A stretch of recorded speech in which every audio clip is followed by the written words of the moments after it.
So ayun mga idol. So nandito ulit tayo sa taniman. So hindi tayo magtatanim ngayon mga idol. Ituturo ko sa inyo ngayon mga idol kung paano tayo manghuhuli ng ibon. So gamit lang yung dagta ng kahoy. So ayun, madali lang naman 'to mga idol. Kailangan lang natin yung dagta ng kahoy. So ano ba yung kahoy na ito? So ipapakita ko sa inyo kung anong klaseng kahoy ito mga idol. Oh So no! ayun, pagkatapos ng intro mga idol. Intro, pasok!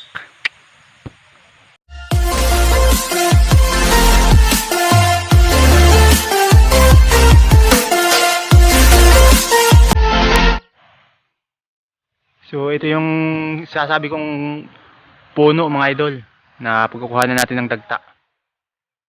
So ayan, ang tawag sa punong ito dito sa Quezon ay ano, dito sa Tayabas Quezon ay puno ng antipolo. So sa ibang lugar mga idol, ang tawag nito marang. Ayan. So ayan ang dahon niya. So yun mga idol. Yun ang dahon niya. Ayan, para sa mga hindi nakakalam. Yan.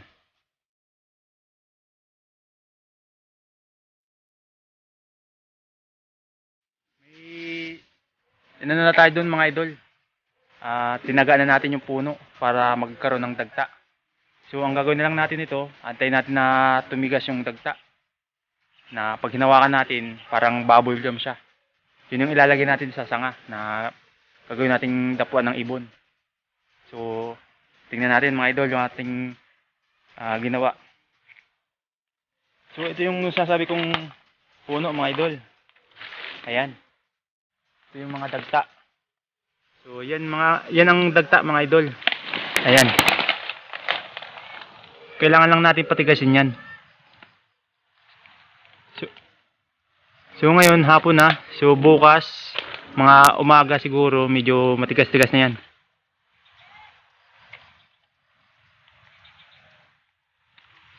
Yan. Ang gagawin lang natin mga idol, para makakuha tayo ng dagta, tatagain natin yung puno. Yan, medyo pa slide mga idol. Yan. Tapos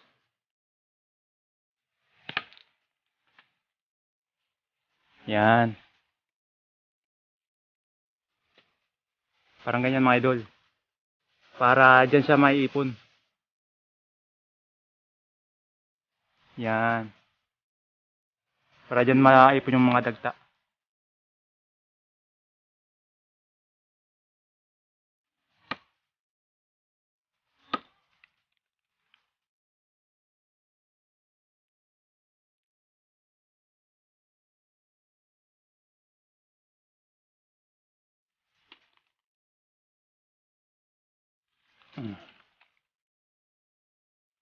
Tapos bukas ng umaga mga idol, babalikan natin to. Para ilagay to sa sanga na ating gagawing pahapunan. Pahapunan ng ibon. Pag humapon doon yung ibon mga idol, di na makakalis yun kasi didikit yung paa. Ayan mga idol, tinadtad na natin. So bukas mga idol, babalikan natin bukas ng umaga. Ayan. Medyo matigas-tigas yan bukas ng umaga.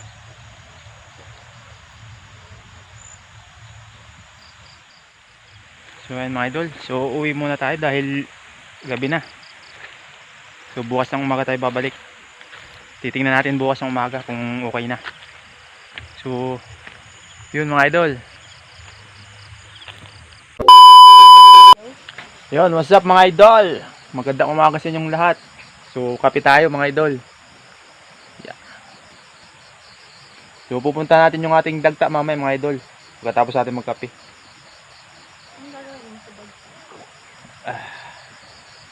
So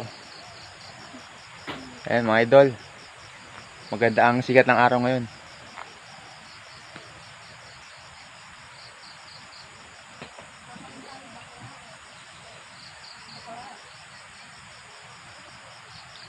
Yung ating puno ng antipolo mga idol nandun sa kabila lang, so malapit lang.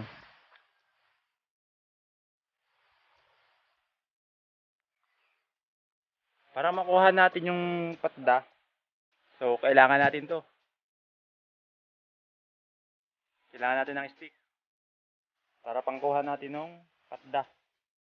So, ngayon, tuyo na yung patda dahil kahapon pa natin to tinaga. So, tuyo na yung mga patda. Kaya kukunin natin mga idol. Gamit itong stick. So, kailangan mga idol. Ayan. Paikot-ikutin lang natin. Ayan, para makuha natin yung mga patda. Ayan.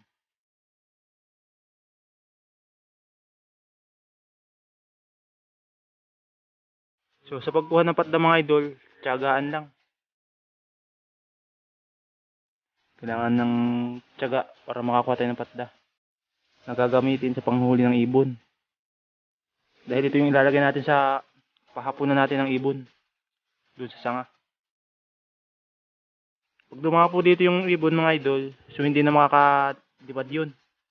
Dahil yung paa ng ibon didikit na sa sanga ng kahoy. So ayan, may nakuha na tayong konti.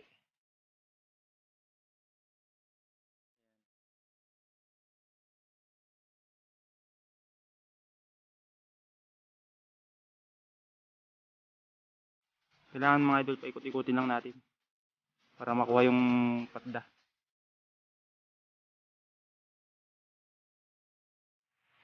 A few moments later. So ito yung mga idol, yung ating nakuhang dagta ng antipolo. So ayan. Ito yung gagamitin natin mga idol. Ang gagawin natin dito sa ating nakuha na dagta, huhugasan natin mga idol para matanggal yung mga balat na kumapit dito. Yung balat ng antipolo matanggal. So huhugasan natin mga idol. Ayan. Hugasan natin ng tubig. Para naman yung mga dumikit na mga dumi matanggal. Para mas matindi ang kapit. Ayan mga idol. Para itong bubble gum kapag natuyo. So ayan, yan ang itsura niyan mga idol. Ayan, para siyang bubble gum. So mapapansin nyo mga idol, yung mga anong yan, yan yung mga balat ng kahoy. Ayan, na dumikit. So yan yung kailangan natin tanggalin. Pero kahit di naman matanggal lahat, matanggal lang yung mga medyo malalaki. Yun lang kailangan natin tanggalin, yung medyo malalaki tulad nito. Ayan.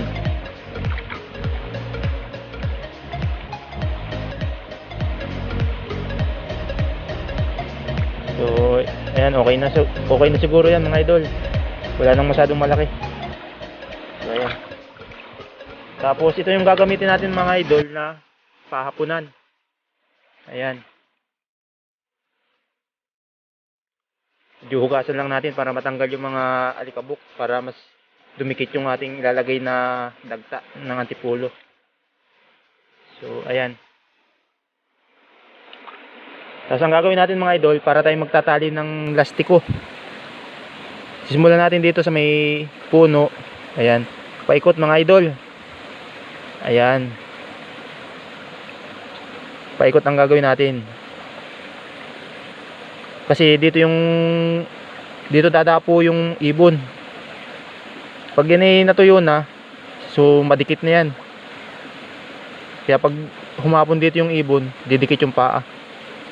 So ayan, hanggang dulo yan mga idol. Kung hanggang saan nang abutin ng ating dagta. So medyo kakunti yung dagta na nakuha natin ngayon mga idol, kasi yung puno ng antipolo maliit lang. Maganda sana kung malaking antipolo ang kinuhanan natin mga idol. Mas maraming dagta sana makukuha natin. Pero okay na to. Ayan.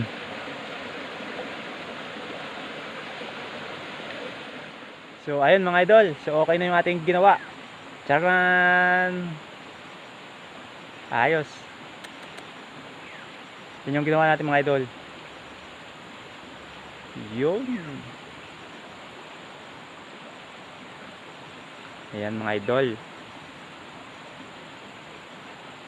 yung ating dagta ng antipolo. Ito ang gagamitin natin panghuli ng ibon mga idol.